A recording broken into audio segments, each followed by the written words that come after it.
नमस्कार, मैं हूं अखिलेश पांडे और आप देख रहे हैं सी न्यूज़ भारत। वक्त हो चुका है न्यूज़ बुलेटिन का। इस बुलेटिन में हम जानेंगे बांका में कौन कर रहा है कारोबारियों के मंसूबों पर पानी फेरने का काम।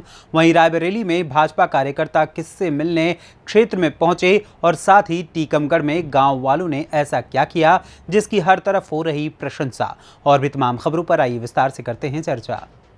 बिहार राज्य सरकार नशा मुक्त बिहार बनाने को लेकर बिहार में पूर्णतः शराबबंदी कानून तो लागू कर दिया, लेकिन नशेड़ियों व सौदागरों के आगे ठेंगा दिखाने का असफल प्रयास कर रहे हैं। हालांकि इस कानून को लेकर राज्य सरकार द्वारा नशेड़ियों एवं शराब कारोबारियों के विरुद्ध संबंधित जिला के थाना पुलिस को लगाकर कारोबारियों के मंसूबों पर पानी फेरने का काम किया जा रहा है। बावजूद इसके कारोबारी अलग अलग तरीकों का हथकंडा अपनाकर पुलिस को चुनौती देते हुए मोटी रकम कमाई करने का असफल प्रयास कर रहे हैं। हालांकि बांका पुलिस वैसे कारोबारियों को धूल चटाकर सलाखों के पीछे ढकेलने में कोई कसर नहीं छोड़ रही है। इसी क्रम में जांच अभियान के तहत बांका जिले के बौसी थाना पुलिस द्वारा गुप्त सूचना के आधार पर सोमवार देर रात को एक पिकअप वाहन से अनुमानित मूल्य 1 करोड़ रुपए का गांजा बरामद करने में सफलता हासिल की है। इस बाबत बांका एसडीपीओ विपिन बिहारी द्वारा प्रेस कॉन्फ्रेंस भी की गई है।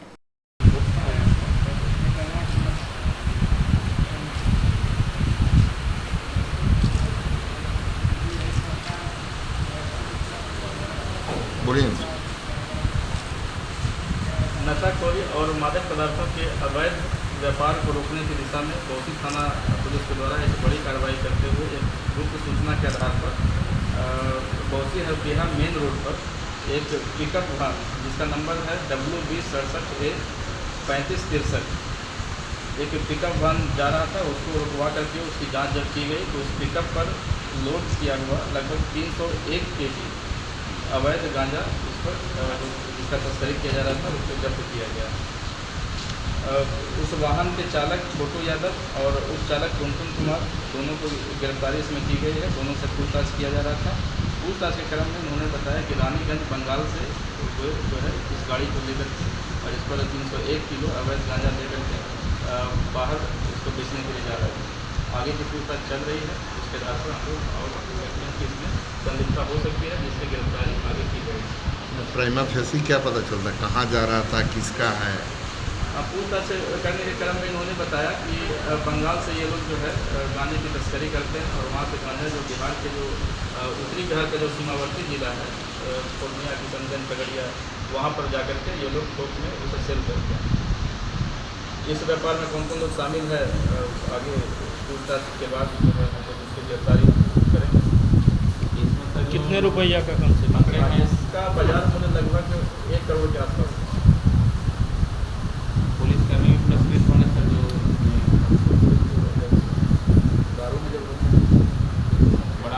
बांका से सी न्यूज़ संवाददाता राकेश कुमार की रिपोर्ट।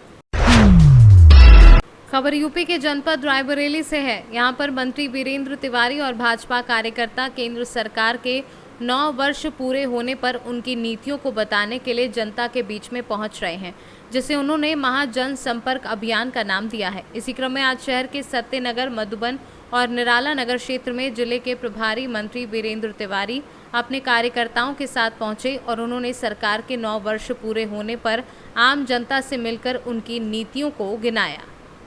ये क्या नाम आपका? मेरा नाम राम खिलौन बारी, सभासद वार्ड नंबर 32। आज मंत्री जी का दौरा था, घर घर योजना वाला, क्या था आज हमारे वार्ड में भारतीय जनता पार्टी के राज्य मंत्री माननीय वीरेंद्र तिवारी जी आए और मोदी जी के 9 वर्ष पूर्ण होने पर घर घर जाकर उनके विचार, उनके मतदान की सारी उसमें पूछा और आगे अपनी योजनाएं बताई और वार्ड में जो काम नहीं हो पाए नगर पालिका द्वारा और जो नहीं हो पा रहे हैं उनके बारे में उन्होंने जानकारी हासिल की। वार्ड में क्या कमियां पाई गई हैं जो मंत्री जी देखे आज से? वार्ड में माननीय मंत्री जी ने हमसे पूछा कि नाले भरे हुए हैं, नालों की सफाई नहीं हो रही है, नालियां भरी हुई हैं, सीवर की समस्या है, रोडों पे गड्ढे पड़े हुए हैं, गड्ढे बने हुए हैं। उसके प्रपोजल में हमारे नगर पालिका के कांग्रेस के अध्यक्ष शत्रुघ्न सोनकर जी हैं। बोर्ड बैठक हमारी हुई थी, उसमें मैंने उनको प्रस्ताव दे रखा है। अब प्रस्ताव के हिसाब से काम कैसे क्या होता है ये माननीय अध्यक्ष जाने। हमारा काम था वार्ड की समस्याओं से अवगत कराना। अध्यक्ष जी अब कैसे काम कराते हैं, क्या करते हैं, अभी अध्यक्ष जाने। रह गई हमारे यहाँ नगर पालिका में सफाई नायक को लेकर के विवाद चल रहा है। हम सफाई नायक से संतुष्ट नहीं हैं। हमारे यहाँ 8 कर्मचारी नहीं आते हैं, उनको बढ़ावा दिया जा रहा है माननीय अध्यक्ष जी द्वारा। तो जब साफ सफाई नहीं हो पाएगी तो जनता हमसे क्रोधित होगी, जनता रोड पर उतरेगी, जनता धरना प्रदर्शन करेगी। तो मैं आप लोगों से यही गुजारिश करता हूँ कि जहाँ तक हो सके हम प्रयास कर रहे हैं, प्रयास करते रहेंगे। सफाई आज नहीं तो कल होगी। कर्मचारी आएंगे चले जाएंगे, लेकिन हमको यहीं रहना है। सर आज कहाँ पे निरसन हो रहा है, क्या निरसन है आज? मोदी सरकार के 9 वर्ष का कार्यकाल पूरा होने पर 9 वर्ष विश्वास के, 9 वर्ष विकास के, इस संकल्प सहित भारतीय जनता पार्टी का 1 माह महा जनसंपर्क अभियान चल रहा है। उसी दृष्टि से 21 तारीख से घर घर संपर्क अभियान चल रहा है। अब उसके आगे आज 28 तारीख से 30 तारीख तक विशेष घर घर संपर्क अभियान चल रहा है। उसी दृष्टि से सदर विधानसभा क्षेत्र के सतनगर मोहल्ले में घर घर संपर्क अभियान करके जो संपर्क में मोदी सरकार 9 साल का उद्योग पत्र दे करके 2024 में फिर से मोदी सरकार, एक बार फिर से भाजपा सरकार, एक बार फिर से मोदी सरकार इस संकल्प पूरा कराने के लिए मतदाताओं से मिलकर आशीर्वाद प्राप्त करने का काम कर रहा है। ये क्या नाम है आपका? प्रकाश श्रीवास्तव। आज कौन मंत्री आए थे भैया यहाँ पे आज? उत्तर प्रदेश शासन के भारतीय जनता पार्टी के राज्य मंत्री वीरेंद्र तिवारी जी आए थे। भारत सरकार को और मोदी जी को 9 वर्ष पूर्ण हो गए कार्य करते हुए। उसी के घर घर जाने का अभियान था और पूरे वार्ड नंबर 32 के सतनगर, निराला नगर, अयोध्यापुरी सभी वार्डों में जाके मोदी जी का कार्यकाल का समय देखा और जो कमियां भी थी नगर पालिका की तरफ से वो भी देखी जा रही हैं। और बहुत जगह रोडें नहीं बनी हैं, उसके लिए बना के यहाँ से प्रपोजल भेजा जाएगा नगर पालिका के थ्रू, जो शासन स्तर से सही होगा और जो भी कमी है उसको दूर करने की पूरी कोशिश करी जाएगी। मंत्री जी सीधे आए। रायबरेली से सी न्यूज़ संवाददाता मृदुलेश त्रिपाठी की रिपोर्ट। खबर यूपी के जनपद रायबरेली से है, जहां पर रायबरेली में फर्जी बिल बनाकर लाखों रुपए की ऑनलाइन ठगी करने वाले बिहार राज्य के 4 छात्र ठगों को पुलिस ने दबोचा है। रायबरेली में इन दोनों साइबर क्राइम के मामले तेजी से बढ़ रहे हैं। इसी बीच पुलिस के हत्थे बिहार राज्य का एक ऐसा ठग हत्थे चढ़ा जो शातिराना अंदाज से फर्जी वेबसाइट से बिल बनाकर ग्राहकों को लाखों रुपए का चूना लगा देता था। एसपी आलोक प्रियदर्शी ने ठगों के कारनामों का खुलासा करते हुए पूरी जानकारी विस्तार से दी है। साइबर क्राइम करने वाले गैंग का भंडाफोड़ बछावा पुलिस के द्वारा किया गया है। मैं आपको बताना चाहूँगा कि अभी कुछ दिन पहले एक प्रदीप नाम के व्यक्ति ने थाना बछरावा में एक मुकदमा लिखाया कि उनके साथ ऑनलाइन फ्रॉड हुआ है। उन्होंने GI वायर उनको ख़रीदना था और करीब 17 लाख रुपए की उनकी डील थी। उसके लिए उन्होंने जस्ट डायल पे नंबर सर्च किया। उस पर कई पॉपअप होते हैं, कई कंपनीज़ के नंबर। उसमें एक कंपनी सन इंफ्रा का नंबर पॉपअप हुआ। उससे उन्होंने बात की और उन लोगों ने इनको प्रॉमिस किया कि उनको बहुत अच्छा GI वायर वो सस्ते दामों में प्रदान करा देंगे।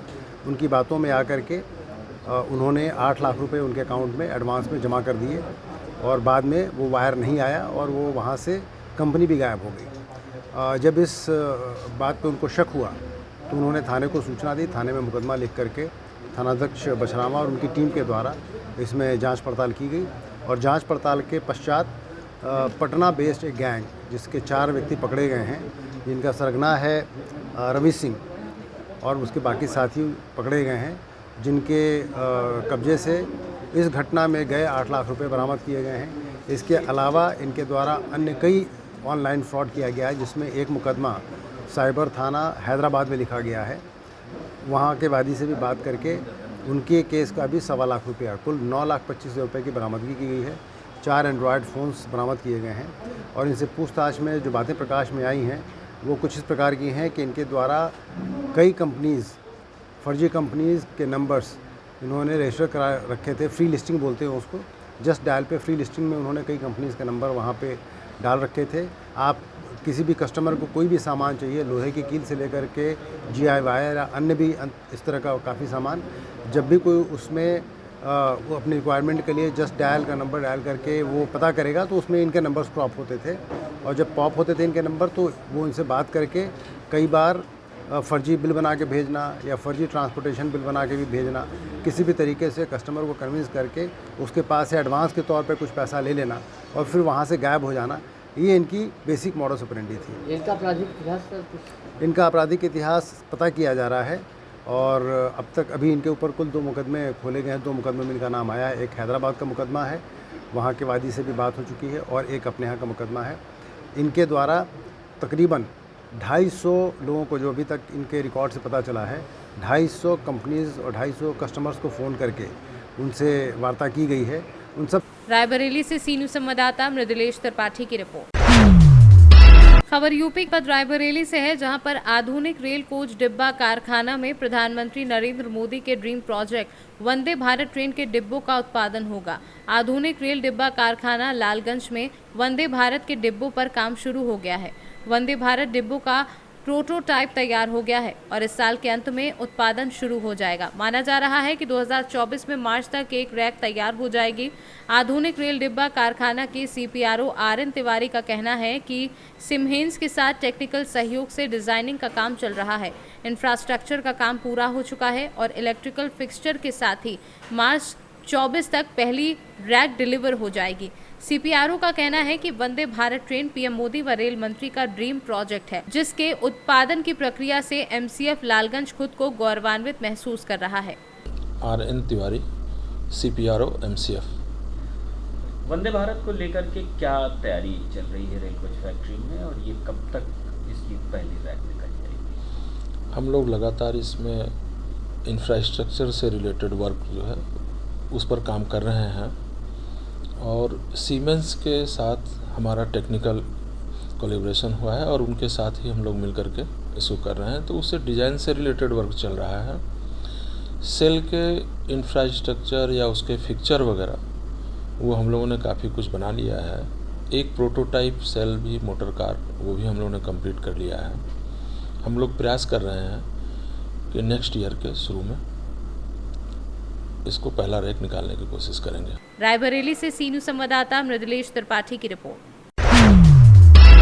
खबर मध्य प्रदेश के टीकमगढ़ जिले के तहसील क्षेत्र मोहनगढ़ से है, जहां गांव वालों की तरफ से एक अनोखी पहल देखने को मिली है। यदि इस तरह की सोच हर गांव की हो जाए तो गरीबी गांव तो छोड़ो देश से ही खत्म हो जाएगी और गरीब माता पिता को अपनी बेटियां बोझ लगती हैं वह बोझ मुक्त हो जाएगा और सरकार का बेटी बचाओ बेटी पढ़ाओ का नारा भी साकार हो जाएगा। सूत्रों से मिली जानकारी के अनुसार आदिवासी लड़की रामा सौर के पिता भोला सौर की मार्च 2021 में करंट की चपेट में आने से मौत हो गई थी। तभी समस्त गौर ग्राम वासियों ने संकल्प लिया कि इसकी बेटी रामा सूर की शादी हम सब मिलकर करेंगे, जो 27 जून 2023 को सभी समाज के लोगों ने मिलकर रामा सूर का विवाह किया और समस्त ग्राम वासियों ने धूमधाम से रामा सूर की डोली के साथ विदाई की। इस विदाई समारोह में शामिल हुए प्रमुख लोग जतारा जनपद उपाध्यक्ष ब्रजेश रावत, सरपंच प्रतिनिधि अरविंद साहू, फूल सिंह यादव, शिव कुमार चतुर्वेदी सहित ग्राम के तमाम लोग मौजूद रहे। आपका नाम? जो आज आपके द्वारा आदिवासी बच्ची की शादी करी गई, तो आपने कहाँ से जी प्रेरणा? जी सदा जी क्या है कि उनके पिताजी थे जो अपने यहाँ पर काम करते थे, तो वो पिछले साल हो गई थी लाइट दोबारा खत्म। तो अभी कल तो हमको अचानक मालूम पड़ा कि उसके घर पर शादी है, जो उसके सुबह उसके यहाँ पे हम लोग आटा गेहूँ देने के लिए गए, मतलब पैसे वगैरह तो व्यवस्था नहीं दिखी वहाँ पर। तो आज ही बारात आनी थी, अपनी मम्मी पापा ने जैसे हमसे बोला, मम्मी ने कि अगर आप कर सको, भैया ने बोला कि हम कन्यादान लेना चाहें तो ले सकते हो। बोली हाँ। गाँव के सरपंच वगैरह बुलाए, सब लोग बस्ती के जो आदिवासी बस्ती के सबको बुलाया, वो कल हाँ कर दो आप। कल बाजार के सामान वगैरह और गाँव वालों को बुला के सब बस्ती वालों को खाना पीना अपना बारात की पूरी व्यवस्था हर चीज़ से पूरा दान दहेज से अपने सहयोग किया। मतलब उसकी मम्मी 3 बच्चियाँ हैं, हालांकि उसकी मम्मी भी और उसके पिताजी खत्म हो गए उसका। पापा घर वाले बोले, मम्मी पापा बोले, सब लोग बोले चलो कर दो। उसी सबकी बस्ती वालों की और सरपंच मान लो कि सबकी आज खुशी से शादी करने के लिए आए। तो आपके सब गांव वालों की तरफ से पूरी गांव की तरफ सहयोग रहा, मतलब सब लोगों का जितना था, पूरी कमेटी का भी, अपनी हनुमान जयंती कमेटी थी उसने भी सहयोग किया अपना, और गांव वालों में जितना बना हर लोगों ने, मतलब जितने भी लोग जाते रहे वहाँ पर सबने सहयोग किया। टीकमगढ़ से सी न्यूज़ संवाददाता साकेत यादव की रिपोर्ट। फिलहाल के लिए इस न्यूज़ बुलेटिन में बस इतना ही। देश दुनिया की तमाम खबरों के लिए देखते रहें सी न्यूज़ भारत। हर खबर आपके साथ, आपके हाथ।